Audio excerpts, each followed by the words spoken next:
Before we hit robotics, remember, Black Friday sale is live for the new Trumponomics course. Go to meetkevin.com to see what it's all about. Hey, we need to talk about the Tesla Optimus and the Black Friday, Thanksgiving video that was just released. Not about the coupon code over at meetkevin.com for the Trumponomics course, but for this.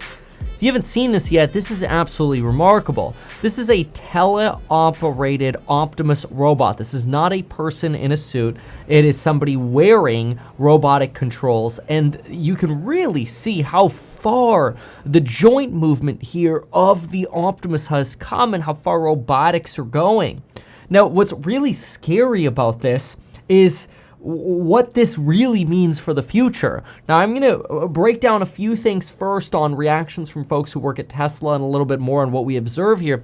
But then I want to talk about what this could mean for the next recession, for employees, for people, for venture capital, investing in, private robotics. Which, by the way, is exactly why I created RoboHack.ai. It's just a small venture capital fund, and we're going to put probably 20 to 40% into robotics and the rest into space exploration, quantum computers, nuclear energy, things like that. So if you want to be part of this, I've got an allocation secured for a robotic startup that is just blowing up, and it is a company that I think has huge potential. And I'm going to be sending out a video probably, if not Sunday, then Monday to everybody who completes a DocuSign over here. So go to RoboHack.ai if you're an accredited investor, read the PPM, and then click one of these buttons to invest as an entity, individual, or couple. And then we'll text you, probably Monday, we'll text you with a video on some more details, and we'll get finalized because that round's going to close soon.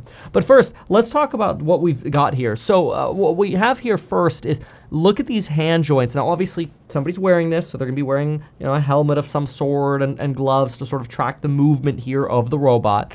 You can notice that the legs essentially do not move at all, so it's unlikely that the teleoperator is wearing any kind of leg monitors here. It actually possibly is also just one arm and the chest, which is not unusual for testing purposes. So head, one arm, chest here, and you can really see how incredibly human-like that hand movement is. And that is very incredible.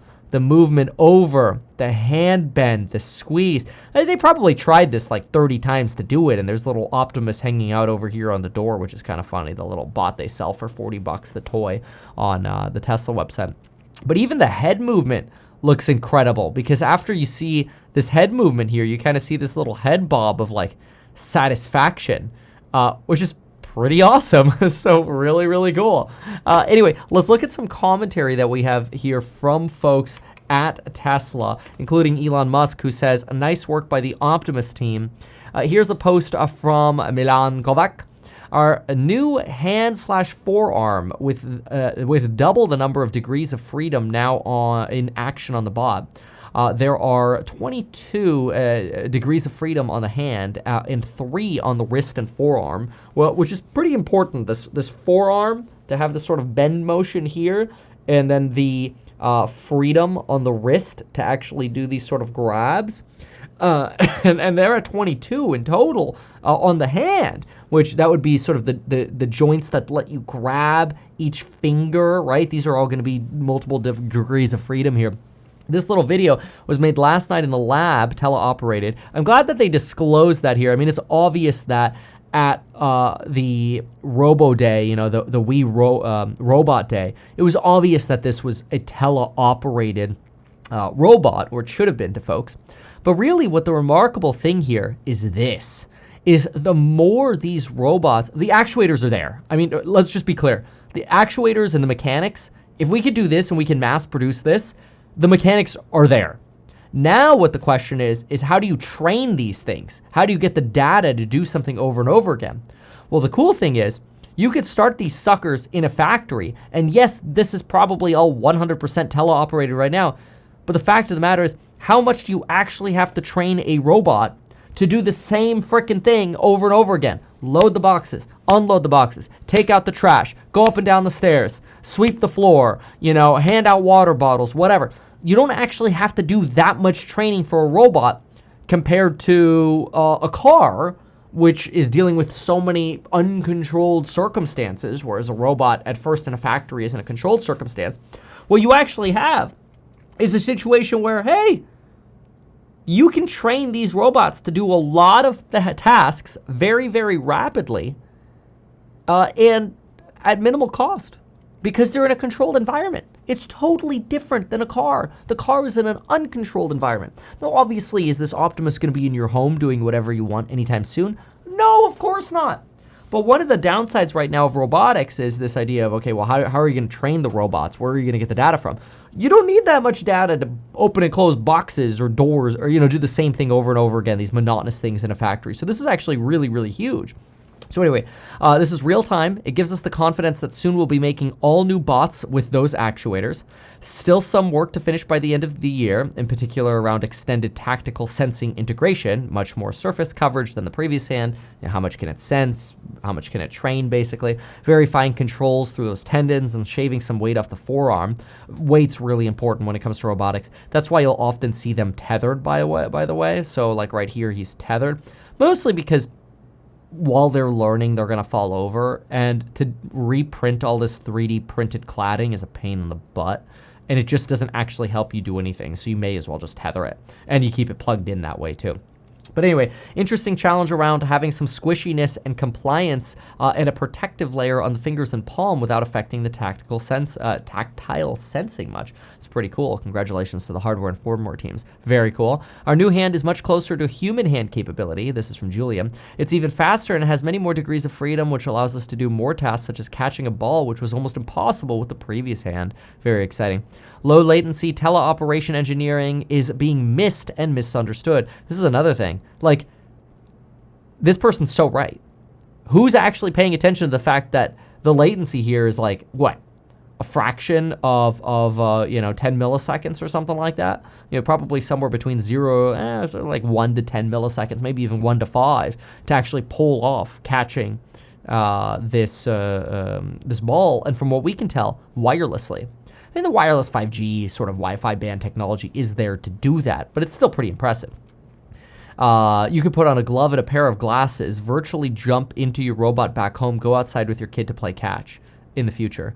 Now, that seems a little far-fetched right now. Yes, that could potentially happen in the future, and I don't think there's any replacement for sort of the human touch. But then again, even the Apple Vision Pro, which I actually have hooked up in my office, I made a little hook for it. Well, I bought a little hook for it on Amazon. It actually makes you feel like you're present in the spatial footage and video. And so in the future, you put something like this on and control a robot. Hey, maybe this person's right. So it makes me very, very, very, very excited about the future of what's coming in robotics. I do have some concerns, though. The good news is you could insulate yourself by building your wealth. Go to meetkevin.com, buy the Trumponomics course. It's only $2.99 right now, and I expect that price to double or triple over the next few months, if not even quadruple, because the value is going to be amazing going into 2025. Learn everything from stocks, options, crypto, including trade alerts, critical tax strategies under Trump, business growth secrets, real estate analysis, job and raise strategies, entity and expense management, family trusts, entities, you name it, wealth growth and hedging, everything. Go to meetkevin.com to check that out. Keep in mind, we are also doing shadowing again. So if you want the shadowing experience, just press the icon right here, Shadow Day with Meet Kevin. I think the buy now button link is a little glitched out. So just press the little icon over here and you could check out the shadowing option if you want to watch an unsolicited review and shadow me. Anyway, let's get to recession talk. So who doesn't like talking about recessions? Well, most people don't. Robots, unfortunately, I think are going to be a big poopsie doopsie when it comes to recession because most of the jobs that robots are going to replace at first are going to be manufacturing and construction style delivery jobs, right? If a vehicle can show up and then somebody needs to move tiles to a job site, move roofing tiles to a job site. A lot of this sort of logistic work, moving boxes, moving heavy objects, moving things at a factory. A lot of these logistic jobs are going to get impacted, driving forklifts, whatever, by robotics. And we're just at the beginning of this phase. Because yes, while robots are going to start in controlled environments, soon they're going to be doing monotonous things everywhere, from sorting and delivering your mail at mailboxes. I mean, USPS car drives itself there and then into those neighborhood boxes, right? To stocking shelves on grocery stores, store floors, or really all department stores. There are a massive amount of jobs that are just going to disappear. Even frankly, to being a register agent in a retail store. My first job ever was Hollister. You stand at the register, or even Jamba Juice, stand at the register. It's like, all right, you scan the product. People can scan the product themselves, and then even if it was scanning, it doesn't matter. They can make change for you or forget change, pay digitally. But you have a robot to talk to. Hey, I need to do a refund. Okay, well, we know LLMs can handle that. No problem. What was the error with it? Oh, okay, yeah, no problem. Here, let me take the product. Yep, looks like the product. Great, put it in the inventory box. The go back box, right? Another robot comes and goes and sorts it and folds it, whatever. And you're basically just doing your refund with a customer service bot that can actually deal with you right away. And it works 24/7. So when we have a recession again, I think companies are going to double and triple down on robotics, especially as technology permitting, mostly because it's a capital expense. So you depreciate it over time. You don't expense it like you do labor. And that's amazing because it's going to make company earnings look so much better. They're just going to have so much of an add back in for their free cash flow that it'll look like they're generating so much cash flow as they're investing in these robots. Tesla revenues could freaking skyrocket, and so can other robotics companies, because it's not just going to be Tesla. Google's going to get into this. Apple's going to get into this. Amazon, is already somewhat into this. But, and it's also not just going to be robots like what you got at Symbotic. It's going to be a lot of humanoids, various different types of robots. And whatever recession we have could end up getting prolonged if we're measuring it on an unemployment basis. I actually think unemployment will be so high in the future because of robotics that we'll stop using unemployment as a metric for recession, because we'll have so much productivity for the people who have jobs and are spending with robots. And then there will be a lot of people without jobs. The unemployment rate will be 10-15% in the long term. And they'll just be on a UBI, Universal Basic Income, which, hey, a lot of people like that thought. So that might be an option. I'm not saying it's good. I'm just saying I think that's the history we're going towards. So kind of crazy. But anyway, if you want to see how Trump might end up affecting some of these strategies, make sure to go to meetkevin.com. Check out that Trump course. Consider shadowing me as well. You can bundle it up at the bottom or on the checkout screen. You could check out and bundle up the shadowing experience as well if you want with the Trump course. Otherwise, $299. You're in the Trump course. All that comes out December 17th. It is the Black Friday sale. This is a crazy steal of a deal with how much information you're going to get, especially since it's coming from all of the experience that I have working with clients as a financial advisor, a real estate broker, you name it. It's all in this course for 2025 under Trump. And it comes out December 17th. Thanks for watching. We'll see you soon. Bye. Not advertise these things that you told us here. I feel like nobody else knows about this. We'll try a little advertising and see how it goes. Congratulations, man. You have done so much. People love you. People look up to you. Kevin Paffrath there, financial analyst and YouTuber. Meet Kevin. Always great to get your take.